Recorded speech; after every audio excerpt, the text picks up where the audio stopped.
তোদেরকে আগেই বলছিলাম ভালোই ভালোই আমার টাকাটা দিয়ে দে। আর তুই কি করছস? আমার টাকা নিয়ে অস্বীকার করছস, বলছস আমার টাকা তোরা নেস নাই। চল আমার সাথে থানায়, তোর পরে মজা বুঝাইমু। স্যার আপনি এর থানায় লয়ে যান। হ্যাঁ, আপনার পকেট থেকে টাকাটা নিয়ে আমার ব্যাগে রাখছিল। তাও তো আমার কপাল ভালো, আমি দেখিয়ে লাইছিলাম। আমি দেখিয়ে আমার হেয়ার ব্যাগে টিয়াটা রাখছি। স্যার আপনি তারা থানায় লয়ে যান। স্যার স্যার আমার ভুল হয়েছে, আমাকে থানায় লইয়া যায় না স্যার। টাকাটা লইয়া আমি ওর ব্যাগে দিছিলাম, ও এবার চালাকি করে আমার ব্যাগে দিয়ে দিছে। স্যার ও আর আমি একই অফিসে চাকরি করি, আমি আগে ঢুকছি, ও আমার পরে ঢুকা ওর প্রমোশনটা আগে হয়েছে। এই জন্য ওরে আমি শত্রুতা করে ফাঁসাইতে চাইছিলাম, আর ও যদি ফাঁসা যাইতো তাহলে প্রমোশনটা আমার হইতো।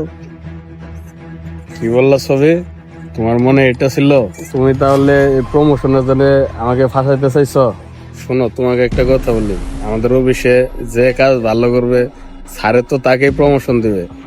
আর তুমি যে কাজটা আজকে করছো, আজকে যদি আল্লাহ না করুক আমি জেলে যাইতাম, তাহলে আমার সংসারের অবস্থা কি হইতো?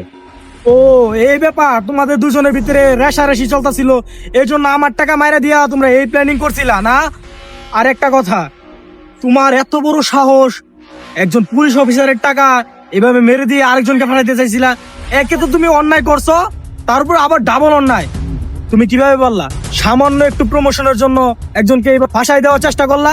তুমি তো একে অন্যায় কাজ করছো, তারপর ডবল অন্যায়। আমি তো তোমাকে জেলে নিবই, কারণ তুমি এর সাথে অন্যায় করছো আর আমার সাথে অন্যায় করতে চাইছিলা। চলো আমার সাথে থানায়, কয়েকটা বাড়ি পড়লে এরকম অন্যায় করা আর জীবনও হবে না।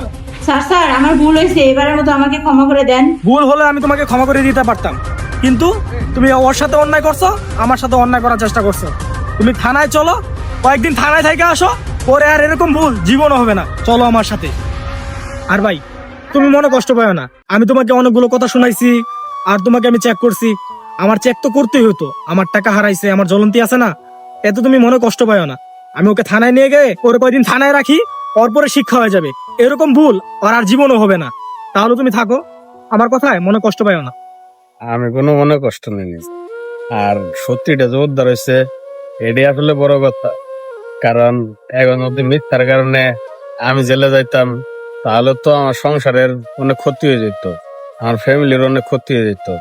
স্যার আপনি পরিস্থিতির শিকারে আমার ব্যাগ চেক করছেন, কোনো সমস্যা নেই স্যার। আর স্যার আপনি ঠিকই বলছেন, এবার থানায় নিয়ে যান। এবার থানায় নিয়ে গেলে এর শিক্ষা হবে, হ্যাঁ এরকম অন্যায় আর জীবনও করতো না। আচ্ছা তুমি তাহলে থাকো, আমি ওরা থানায় নিয়ে যাই। আরে চল আমার সাথে। স্যার স্যার এবারের মতো আমাকে ক্ষমা করে দেন।